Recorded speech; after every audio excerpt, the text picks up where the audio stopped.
Zero West শুনলেই মানুষ মনে করে যে কোনো বর্জ্য উৎপাদন হবে না, কিন্তু এটা একেবারেই ভুল ধারণা। জিরো ওয়েস্ট মানে হলো কোনো বর্জ্য ভাগাড়ে যাবে না, আমরা আমাদের বর্জ্য নিজেরাই নিয়ন্ত্রণ করে ফেলব।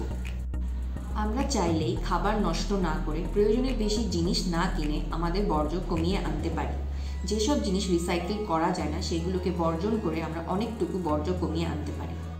আপনারা কি জানেন আমাদের উৎপাদিত মোট বর্জ্যের মধ্যে 60 থেকে 70% রান্নাঘরের পচনশীল বর্জ্য, যা থেকে আমরা অতি সহজেই কম্পোস্ট সার তৈরি করতে পারি। এই সার আমাদের গাছের জন্য অতি পুষ্টিকর এবং এই সার ব্যবহার করে আমরা রাসায়নিক মুক্ত শাকসবজি উৎপাদন করতে পারি। সেই সাথে আমরা আমাদের বর্জ্য উৎসেই কমিয়ে আনতে পারি।